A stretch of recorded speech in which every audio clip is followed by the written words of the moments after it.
Hi all, welcome to my channel. నేను ఇప్పుడు మీకు చేపల కర్రీ ఎలా చేయాలో చేసి చూపిస్తాను. మీరు కూడా అలాగే చేసి మీ ఇంట్లో అందరికీ తినిపించండి.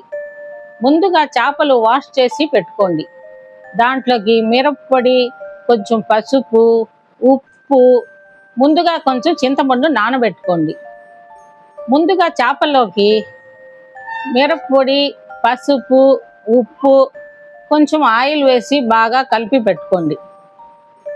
ఒక ప్యాన్ తీసుకొని దాంట్లో ముందుగా ఆయిల్ వేసుకోండి. ఆయిల్ వేడైన తర్వాత ఆవాలు, జీలకర్ర,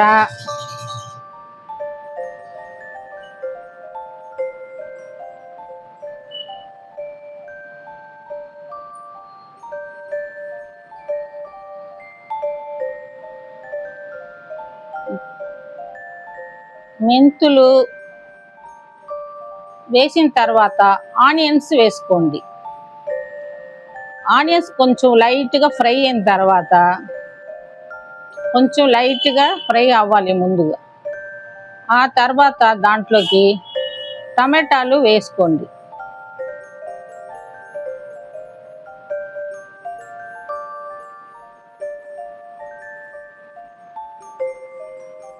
కొంచెము కరివేపాకు వేయండి.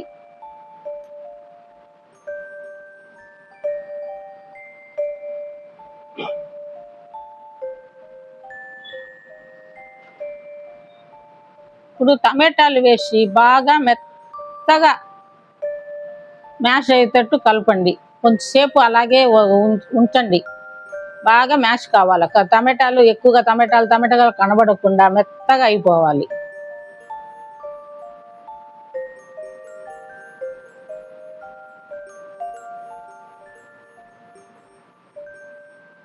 ఇప్పుడు మనము కలిపి పెట్టుకున్న చేపలు దాంట్లోకి ఒక్కొక్కటి వేయండి.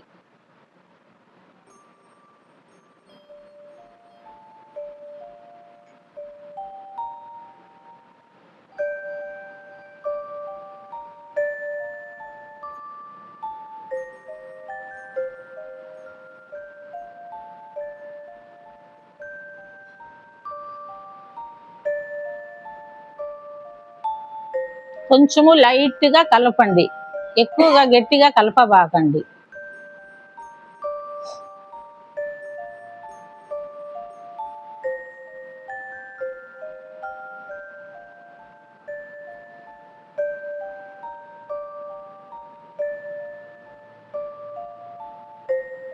ఇప్పుడు మీరు చింతపండు రసం తీసి పెట్టుకున్నారు కదా, దానిపైన చింతపండు రసం వేయండి.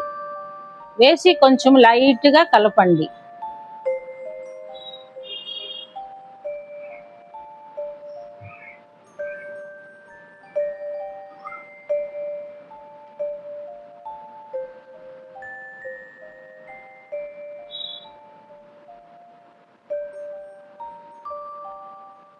దాంట్లో ఇంకొంచెము వాటర్ కూడా యాడ్ చేసుకోండి.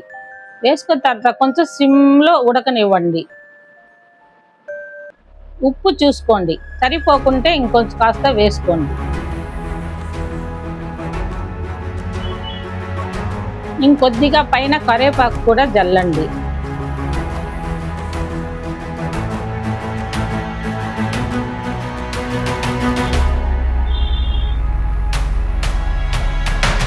ఇప్పుడు మనం డ్రై రోస్ట్ చేసుకున్నాము కదా, జీలకర్ర, ఆవాలు, మెంతులు, ధనియాలు, ఆ పొడి కొంచెము ఉడికిన తర్వాత పైన జల్లండి. జల్లిన తర్వాత ఇంకా కొంచెం సిమ్లో చేసేసి 2 పచ్చిమిరపకాయలు పైన వేసుకోండి. ఆ తర్వాత మూత పెట్టేసి సిమ్లో ఉడకబెట్టండి. నూనె పైకి తేలేటట్టు వచ్చేటట్టు చూసుకొని ఆ తర్వాత స్టవ్ ఆపేసేయండి. ఇప్పుడు చేపల కర్రీ రెడీ అయిపోయింది.